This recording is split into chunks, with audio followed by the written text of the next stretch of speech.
The archives speak.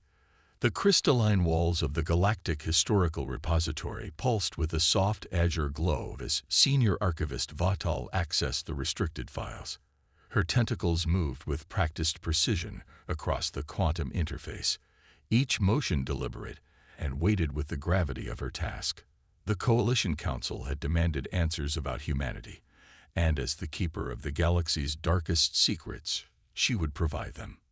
Behind her, 7 representatives of the most powerful spacefaring civilizations shifted uncomfortably in their gravity-adjusted seats.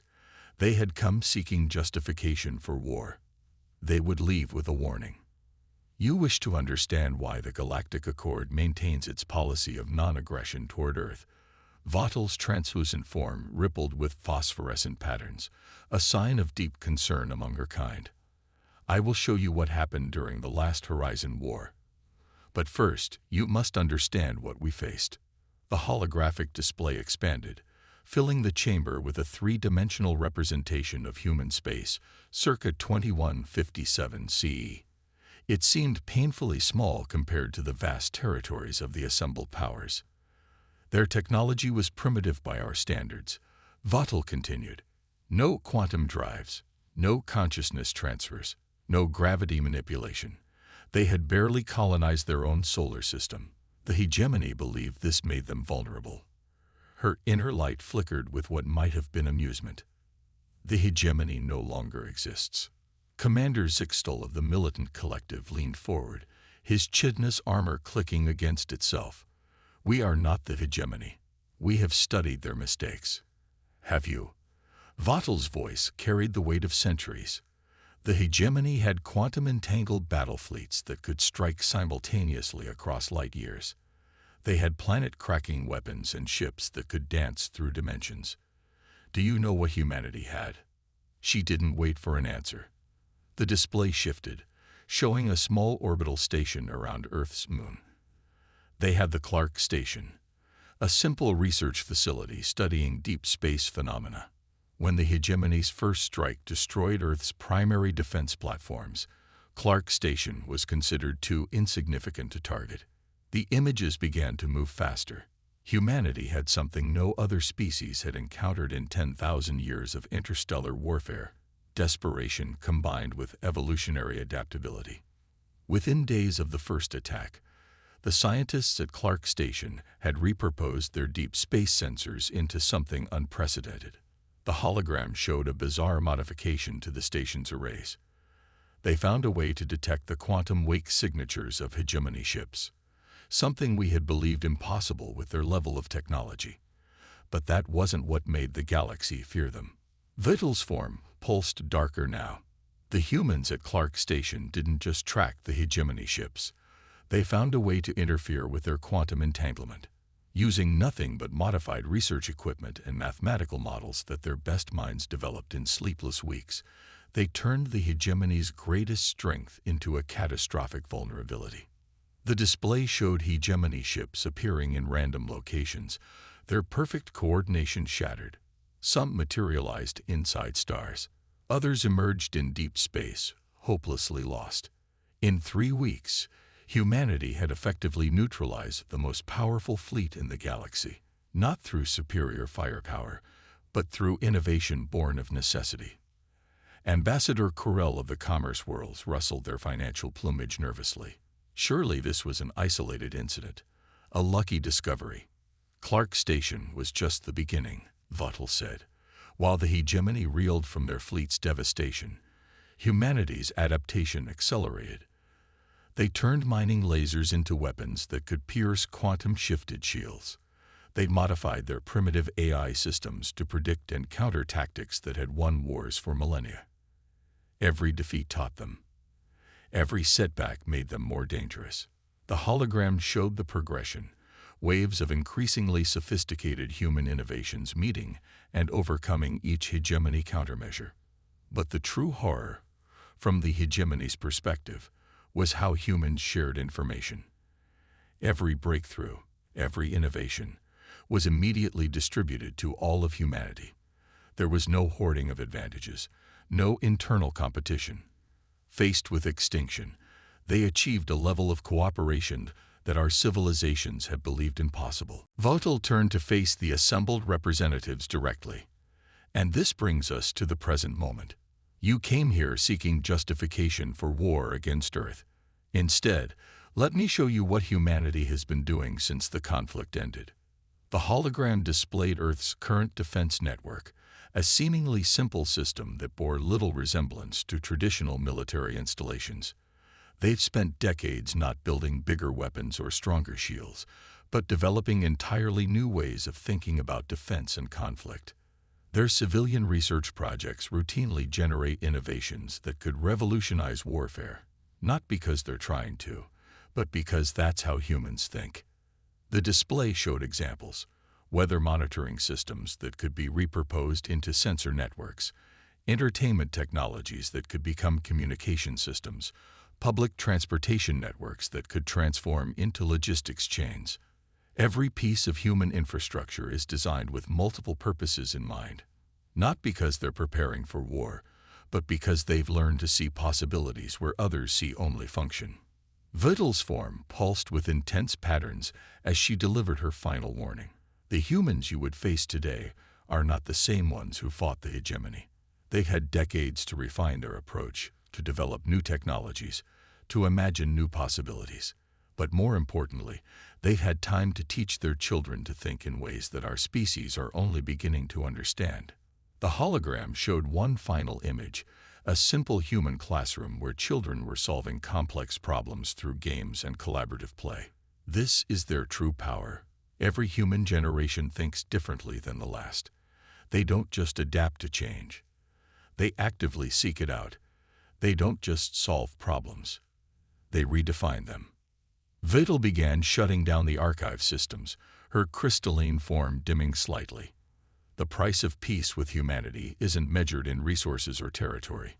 It's measured in our willingness to accept that they will always be able to surprise us, to think in ways we haven't imagined, to see possibilities we haven't considered.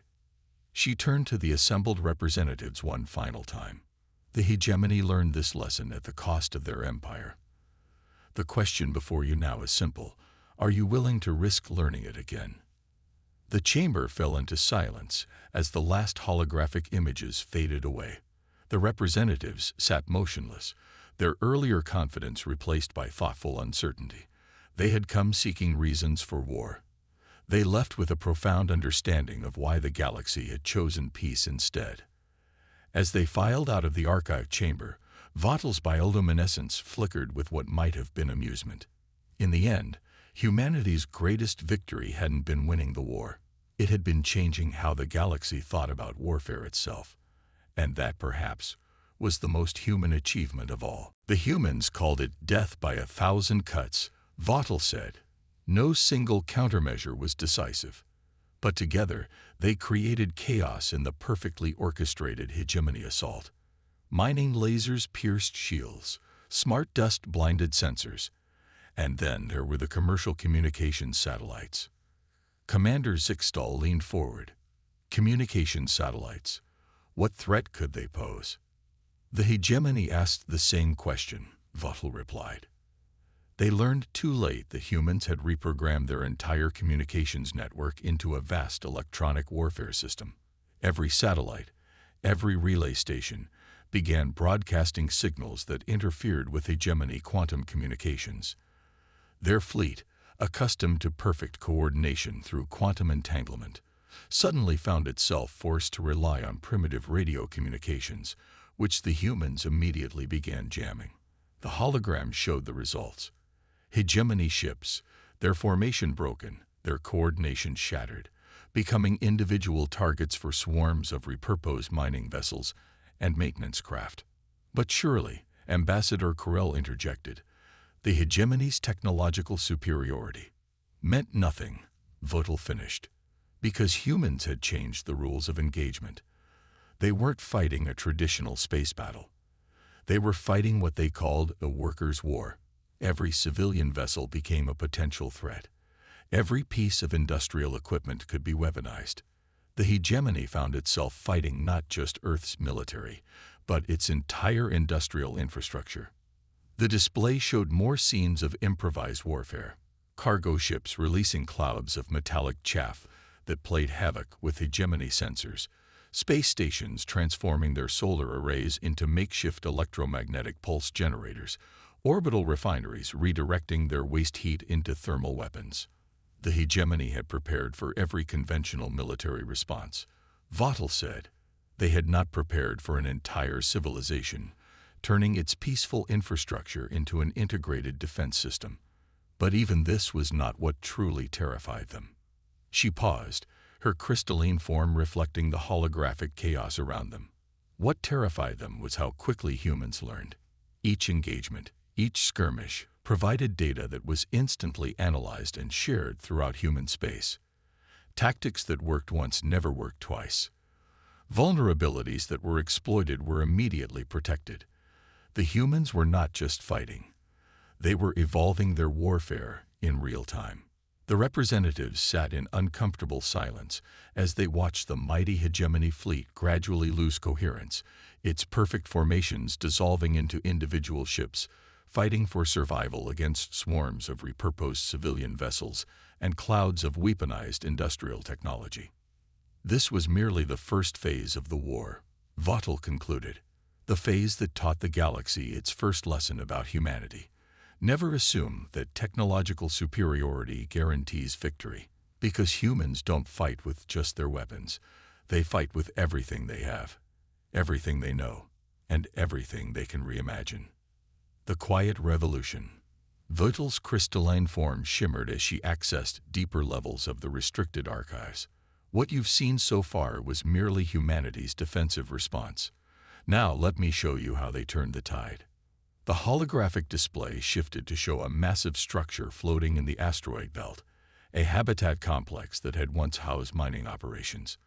This is where humanity's counteroffensive began, not with warships or weapons, but with an idea they called Project Renaissance. Ambassador Carell's financial plumage rippled with confusion. A civilian mining facility. How could this possibly? Watch, Vattel interrupted. The display zoomed in to show the interior of the habitat. Thousands of humans worked in vast chambers, but they weren't mining resources. They were building something unprecedented. The humans took their greatest weakness, their technological inferiority, and turned it into their greatest strength. They realized that while they couldn't match hegemony technology, they could outthink it. The hologram showed complex mathematical equations flowing across makeshift screens.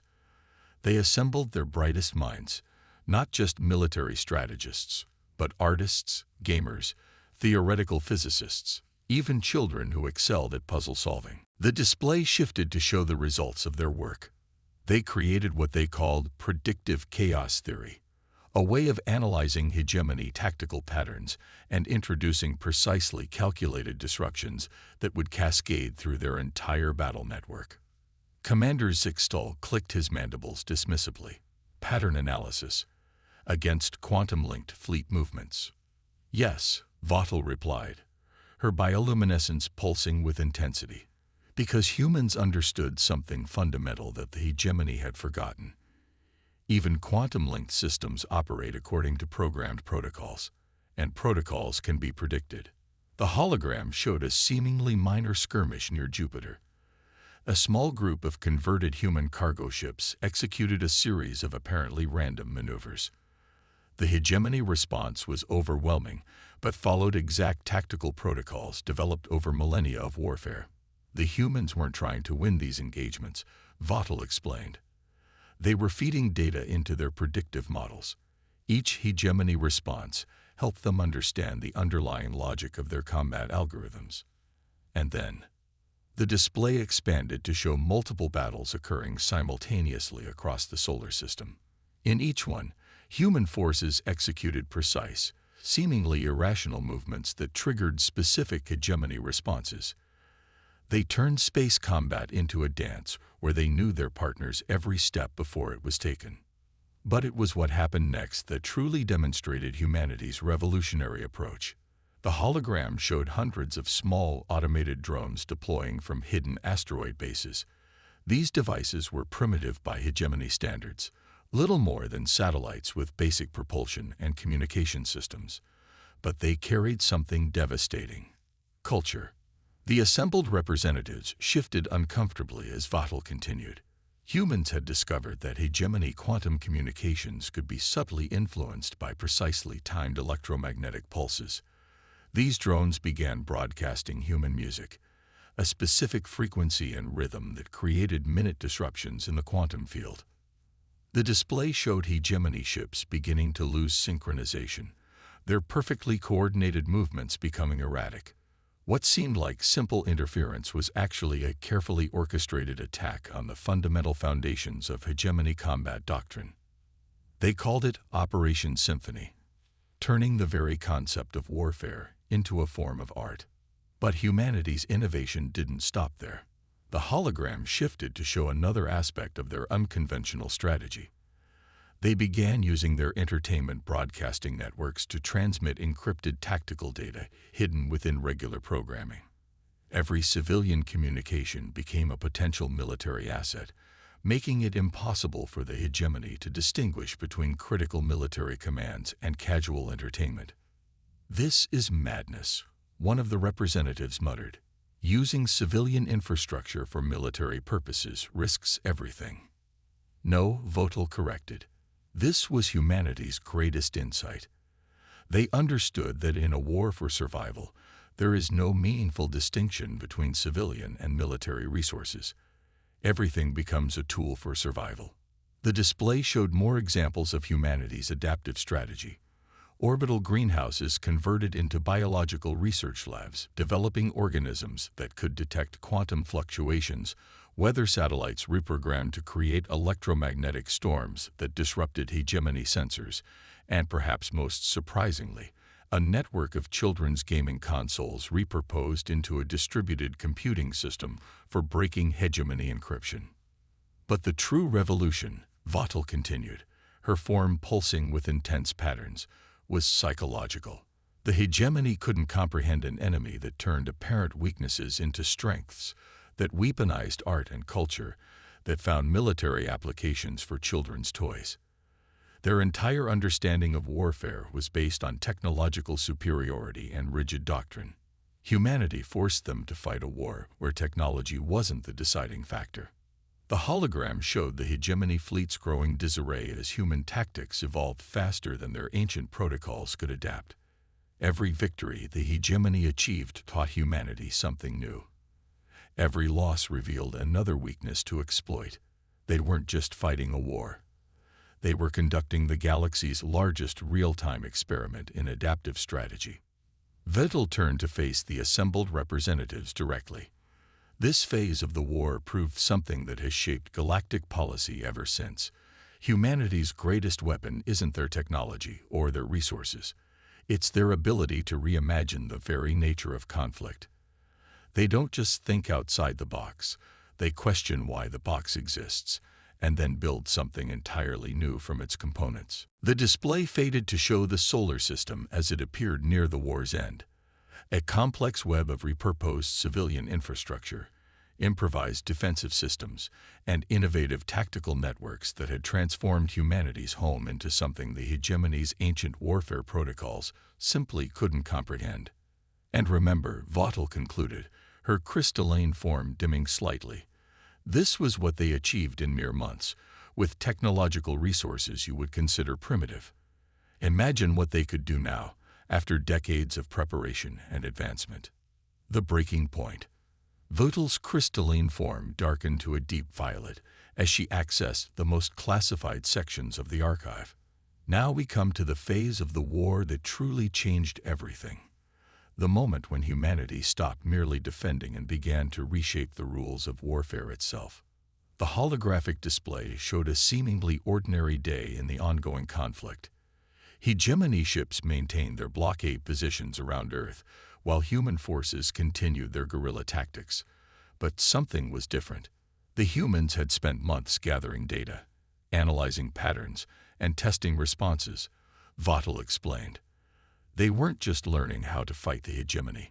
They were learning how the hegemony thought. And then they did something unprecedented. They began targeting not the hegemony ships, but their certainty. The display zoomed in on a small fleet of converted human science vessels. They weren't attacking or defending.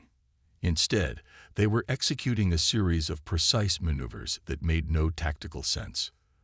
The hegemony's combat systems were based on predictive algorithms refined over 30,000 years of warfare. These human ships were moving in ways that contradicted every known combat doctrine. It wasn't random. It was carefully calculated to exploit gaps in the hegemony's fundamental understanding of space combat. Commander Zixtal leaned forward, his armor creaking. What possible advantage could such meaningless movements provide? They called it Operation Paradox, Vaughtel continued. The movements weren't meaningless. They were designed to create cognitive dissonance in the hegemony's tactical AI systems. Each maneuver was precisely calculated to force the AIs to question their basic operational assumptions. The hologram showed hegemony ships beginning to respond erratically, their formations breaking in ways that defied their own tactical doctrine. The humans had discovered that the hegemony's greatest strength, their absolute confidence in their technological superiority, could become their greatest weakness. But this was just the beginning. The display shifted to show something even more extraordinary. Having compromised the hegemony's tactical certainty, humanity unveiled their masterpiece, what they called the mirror box. The view expanded to show hundreds of small satellites deploying around hegemony fleet concentrations. These devices were based on primitive quantum observation technology. They couldn't match hegemony quantum systems, but they didn't need to. They simply needed to watch. Vaughtel's bioluminescence pulsed with barely contained awe. The humans had realized something profound. The act of observing quantum-linked systems affects their behavior. By saturating space with these observation platforms, they forced the hegemony's quantum-linked ships to exist in a state of constant quantum uncertainty. The results were devastating. Hegemony ships, trying to execute quantum-synchronized maneuvers, found their precise formations disrupted by the mere act of being observed. Their perfect coordination began to break down not through direct attack, but through the fundamental principles of quantum mechanics itself. But humanity's true genius revealed itself in what came next, Vaughtel said, manipulating the display to show a new phase of the conflict. They began broadcasting complex mathematical proofs, not as attacks, but as open scientific discussions, demonstrating how the hegemony's quantum communication networks could be compromised. Ambassador Kurl's financial plumage bristled. They revealed their own military secrets. No, Vaughtel corrected. They revealed the inevitable vulnerabilities in any quantum-based military system. They turned military intelligence into an open-source project. The hegemony wasn't just fighting human forces anymore. They were fighting against the exposure of their own systems' fundamental limitations. The hologram showed the cascading effect across the hegemony fleet as ship after ship was forced to disable their quantum systems to prevent exploitation. The humans had accomplished something unprecedented. They had made the hegemony's superior technology a liability. But the true breaking point came in what happened next. The display showed human forces beginning to adapt hegemony tactical patterns, but with subtle variations that exploited their newly revealed weaknesses. They hadn't just learned to counter hegemony tactics, they had learned to improve upon them. Every engagement became a lesson in the limitations of relying too heavily on technological superiority. The assembled representatives watched in silence as the mighty hegemony fleet, stripped of its quantum advantages and faced with an enemy that had turned its own tactics against it, began to fragment. Ships started operating independently, abandoning the synchronized combat doctrine that had been their trademark for millennia. The final blow wasn't a weapon or a battle, Vaughtel said, her form pulsing with complex patterns. It was a simple transmission sent to every hegemony commander. It contained a comprehensive analysis of how their entire military doctrine could be defeated, not just by humans, but by any species willing to think beyond traditional warfare paradigms. The display showed the timestamp of the transmission and the immediate response. Hegemony ships beginning to retreat, not in defeat, but in recognition that the very nature of warfare had changed. The humans had achieved something far more significant than military victory. Vattel concluded. They had demonstrated that technological superiority without adaptability and innovation was meaningless. The hegemony didn't surrender because they were defeated. They surrendered because they realized that their entire approach to warfare had become obsolete. The price of peace. Vattel's crystalline form brightened to a serene azure as she prepared to reveal the final chapter. The end of the war marked the beginning of something far more significant than peace. It marked a fundamental shift in how the galaxy understood both humanity and conflict itself.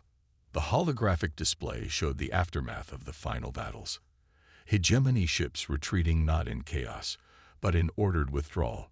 What happened next surprised everyone, including the hegemony. The humans didn't pursue their advantage. Instead, they did something unprecedented. They offered to share their innovations. Ambassador Carell's financial plumage ruffled in disbelief. They revealed their military secrets to a defeated enemy. No, Vattel corrected, her bioluminescence pulsing thoughtfully. They revealed something far more valuable, their methodology, their way of thinking, their approach to problem solving. They understood that true security doesn't come from keeping secrets, but from being able to innovate faster than your opponents can adapt.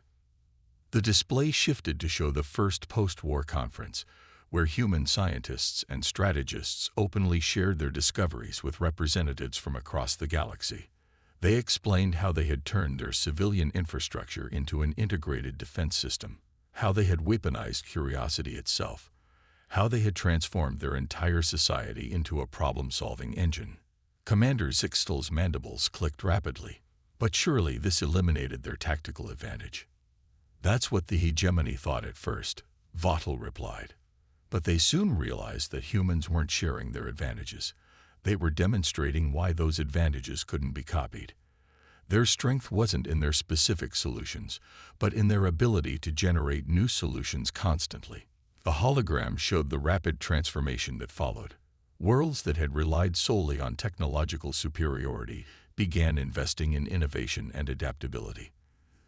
The hegemony's rigid military doctrine was replaced by flexible, evolving strategies.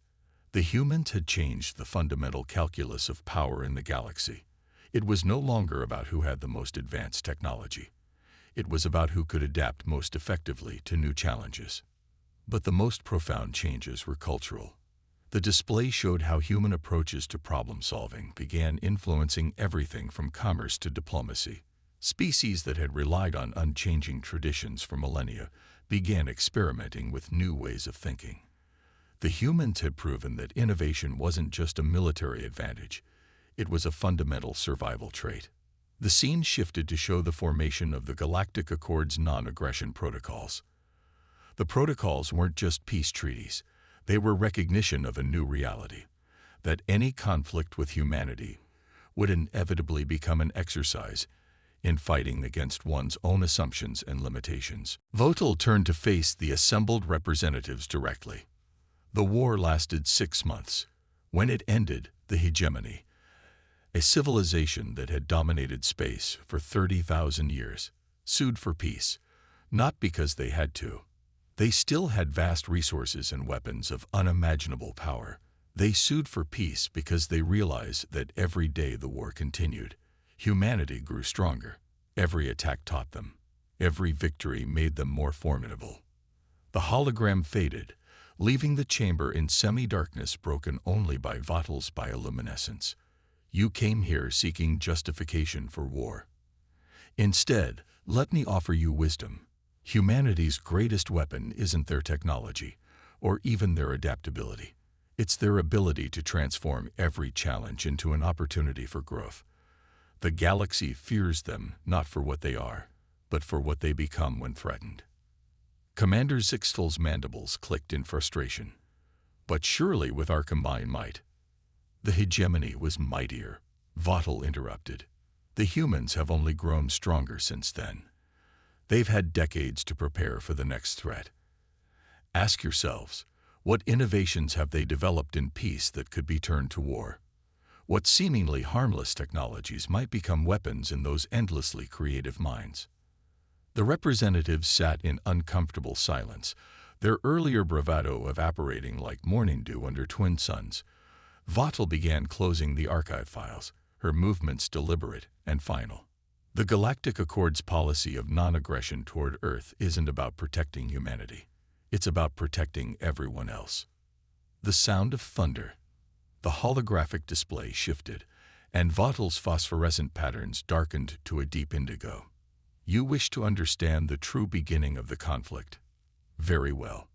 The chamber filled with images of massive hegemony warships dropping out of quantum space, their crystalline hulls reflecting starlight like artificial constellations. Beside them, Earth's orbital defenses looked like children's toys. The hegemony's first strike was designed to be overwhelming, Vattel continued. Their analysis suggested a 99.97% chance of immediate human surrender. After all, how could a species that still used chemical rockets hope to resist quantum-shifted battlecruisers? The display showed the opening salvos, precise, devastating strikes that obliterated Earth's major military installations in seconds. Space stations crumbled. Defense satellites went dark. The assembled representatives watched with professional appreciation as humanity's frontline defenses vanished in synchronized flashes of light. The hegemony expected panic. Instead, they encountered something that would haunt them until their empire's last day. Vattel's tentacles danced across the interface, zooming in on what appeared to be a civilian shipping terminal near Mars. They encountered human improvisation. The image showed a fleet of mining vessels, their hulls still covered in Martian dust. These ships were designed to break down asteroids for raw materials. Their crews had no military training. But watch. The mining ships moved in formations that made no sense to traditional military doctrine. They weaved between debris fields, using the fragments of destroyed stations as cover. Their mining lasers, designed to cut through rock, had been hastily modified. The hegemony's quantum shields were calibrated to deflect military-grade energy weapons, Vattel explained. They never considered that a mining laser, operating on completely different frequencies, might bypass their defenses entirely. The display showed a hegemony destroyer, its magnificent hull suddenly pierced by a mining laser. The beam wasn't powerful enough to destroy the ship, but it didn't need to be. It had carved through the vessel's atmospheric containment, exposing entire decks to vacuum. But this was merely the first surprise, Vattel continued. The true shock came from what humans called Operation Windmill. The hologram expanded to show Earth's upper atmosphere. Thousands of small objects orbited the planet, seemingly random debris from the destroyed defense platforms. The hegemony ignored these fragments. Their sensors classified them as insignificant. Vattel's bioluminescence pulsed with something like grudging admiration. They were anything but insignificant. Humans had loaded their destroyed satellites with a substance they called smart dust, billions of microscopic robots originally designed for climate monitoring. When hegemony ships passed through these clouds, the display showed the results. The smart dust infiltrated through the quantum shields, which were designed to stop energy and matter above a certain size, and began interfering with the ship's sensor systems. Mighty battlecruisers suddenly found themselves flying blind, their quantum navigational systems compromised by countless tiny machines.